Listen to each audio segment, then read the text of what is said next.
네, 안녕하십니까. 저는 상명대학교 역사콘텐츠학과의 류한수 교수입니다. 저는 주로 서양사, 유럽 현대사, 러시아사를 연구하고 있습니다. 전공 분야가 서양사다 보니까 번역을 많이 했습니다. 그래서 이제 번역서로 러시아 문화에 관한 이콘가독기라는 책, 그리고 이안 커쇼의 20세기 개설서인 유럽 1914년부터 1949년까지, 그리고 2차 세계대전사, 제2차 세계대전의 신화와 진실, 스탈린과 히틀러의 전쟁, 이렇게 20세기 세계대전에 관한 책을 주로 번역을 했고요. 저서로는 러시아의 민족 정책과 역사학, 서양사 강좌, 세계화 시대의 서양 현대사, 이런 책이 있는데요. 이 저서들은 공저입니다. 제가 이제 지필진의 일원으로 참가했죠. 아직 단독 저서가 없다는 게 부끄러움이 있어요. 학자로서 좀 부끄러운 일인데, 이런 부끄러움을 덜고자 두어 해 안에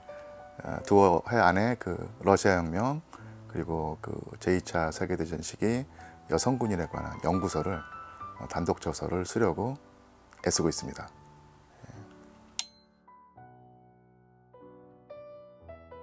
좋아하기로는 이제 초등학생 시절부터 좋아했던 듯 합니다. 그런데 취미나 애호 수준을 넘어서서 이제 역사학자가 되겠다, 전문 연구자가 되겠다는 결심은 이제 고등학교 2학년 때 했다고 기억을 합니다. 원래는 제가 천문학이라든지 생물학을 좋아해서 천문학자, 생물학자가 될 생각도 했었는데, 그러려면 이제 수학을 잘해야 되는데요. 제가 수학을 그리 잘하지 못해서 그 길로 가지 못했고요.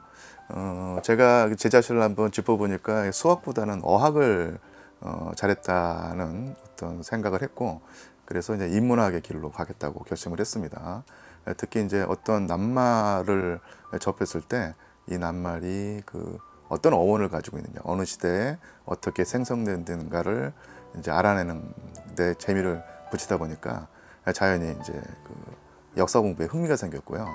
그래서 이제 역사 공부를 한번 제대로 해보자는 다짐을 하게 되었습니다.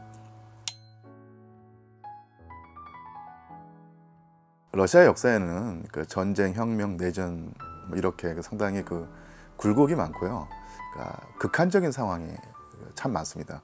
그 같은 이제 굴곡, 그다음에 극한 상황에서 인간이 보이는 갖가지 모습에 흥미를 품게 되었죠.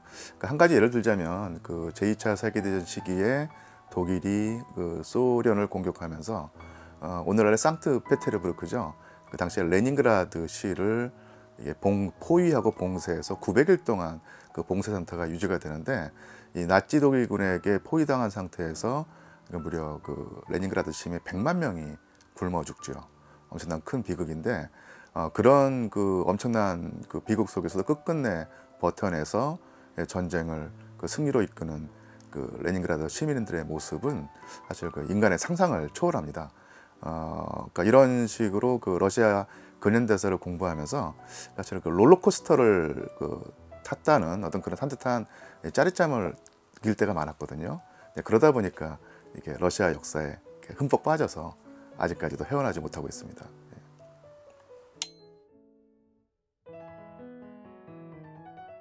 전에는 사실은 거의 모든 대학 교수가 마찬가지일 텐데, 주로 연구실하고 강의실만 왔다 갔다 하면서 지냈습니다.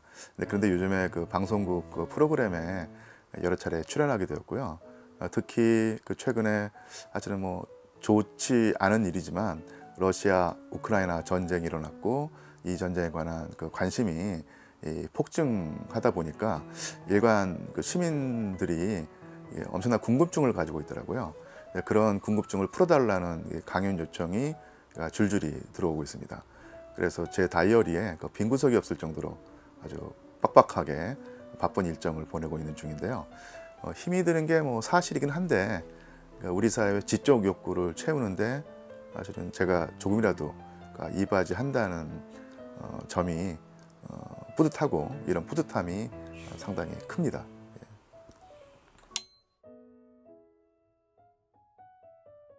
1922년에 등장해서 1991년에 사라진 국가체제가 있습니다. 바로 소비에트 사회주의 공화국 연방, 줄여서 소비에트 연방, 특히 소련이라고 하는데요.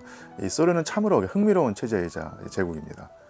참으로 느닷없이 해체가 되었는데, 이게 아마 제 세대 분들은 소련이 해체되었다는 사실을 너무 이제 깜짝 놀라운 어떤 그런 돌발적인 사건으로 기억을 할 텐데요. 그 전까지 아주 뭐 견고하고 영원히 지속될 것 같던 체제였었는데 한순간에 그게 무너지고 말았죠. 그래서 제가 이제 느닷없이 해체되었다는 표현을 썼는데요.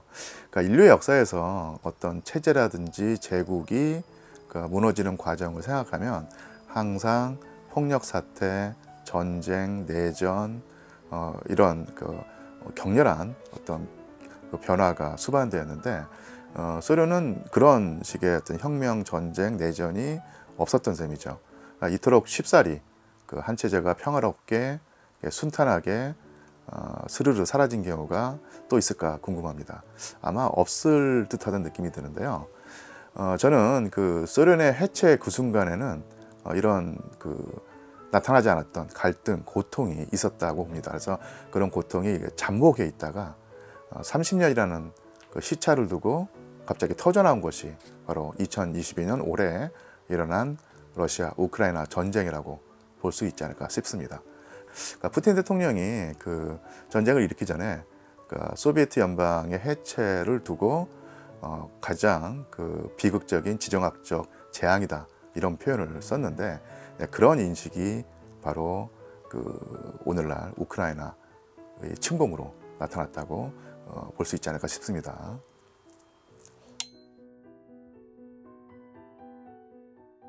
제가 러시아사 전공자로서 러시아 상트페테르부르크 시에 있는 이 국립도서관에서 공부를 많이 했습니다.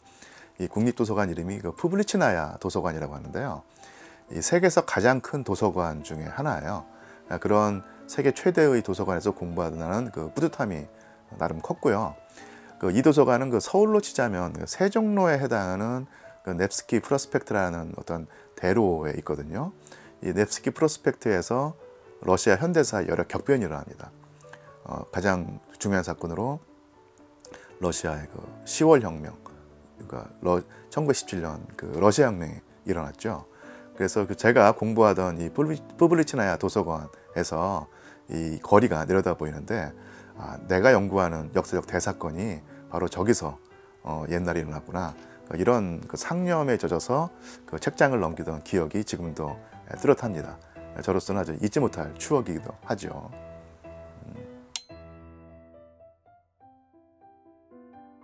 러시아 현지에 가면 각종 이제 역사 아카이브 자료 보존소가 있습니다. 거기 가면은 이렇게 대학 노트 분량의 얇은 서리철도 있고 아주 벽돌 두께의 아주 두툼한 서리철도 있는데 이렇게 요청을 하면 아카이브 직원들이 그런 서류철을 이렇게 갖다 주거든요. 그래서 하루 종일 그거를 이렇게 뒤적이는데 거의 95%, 98%는 뭐랄까요, 논문에 연관되지 않은, 그러니까 있으나마나한 자료일 텐데 그런 작업을 하다 보면 어느 순간에 정말로 핵심적인 사료, 내가 연구를 하면서 세웠던 가설을 확실하게 입증해주는 사료가 걸립니다. 그게 한 달에 한 번일 수도 있고 1년에 한 번일 수도 있는데 그런 지리한 작업을 하다가 그런 어떤 결정적인 사료를 찾아냈을 때 아까도 말씀드린 것처럼 엄청난 희열감을 느끼거든요. 근데 그런 경험을 한두 번 하게 되면은 만약에 지금 제가 하루 종일 작업을 하면서 오늘도 건진 게 없었다, 내가 찾던 자료가 손에 걸리지 않는다, 이런 나날들이 계속되는데 하다 보면 이제 절망감이라든지 또 우울함을 느낄 수도 있는데 예전에 결정적인 사료를 찾아냈을 때 느꼈던 희열감을 떠올리게 되면 지금 당장의 지루함, 지리함을 이겨낼 수 있는 어떤 그런 마음가짐이 생겨나게 됩니다. 그러면서 이제 역사학자의 길을 계속 걸을 수 있게 된 셈이라고 봅니다.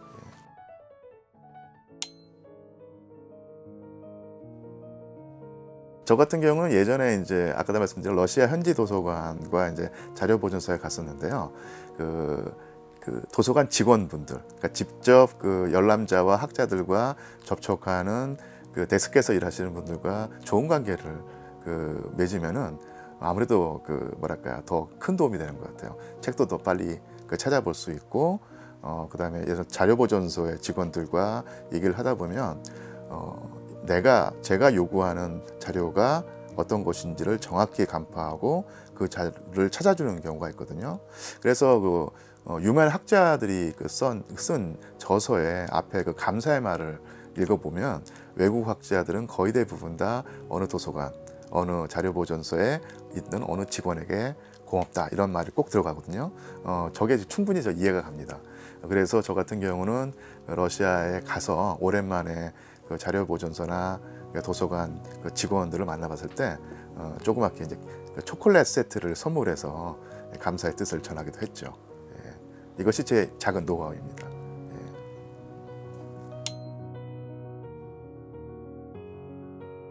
사실은 제가 이제 뭐 그 한국사가 아니라 그 외국사를 하다 보니까 그 상대적으로 그 국립도서관에 그 가는 빈도수가 적었던 것은 사실인데요. 예전에 제가 필요로 하는 자료들이 사실은 국립도서관에도 거의 없었거든요. 근데 최근에 가보니까 또 검색을 해보니까 그 서양사라는 저에게도 필요한 자료들이 어느덧 많이 갖춰져 있더라고요. 그만큼 우리나라에서 그 도서관, 특히 이제 국립중앙도서관의 위상이 커졌고 그 학자들의 어떤 뭐랄까 필요성과 어떤 요구를 충족해 준다는 느낌이 들었고요. 그렇게 자료가 많이 있으니까 발걸음을 한번 재촉해서 자주 둘러볼 생각을 하고 있고요. 학생들과도 같이 가서 학생들에게 도서관의 어떤 그 중요성을 이해하게 하고 그 학생들과 도서관의 거리감을 되도록 줄여보도록 노력하고자 합니다.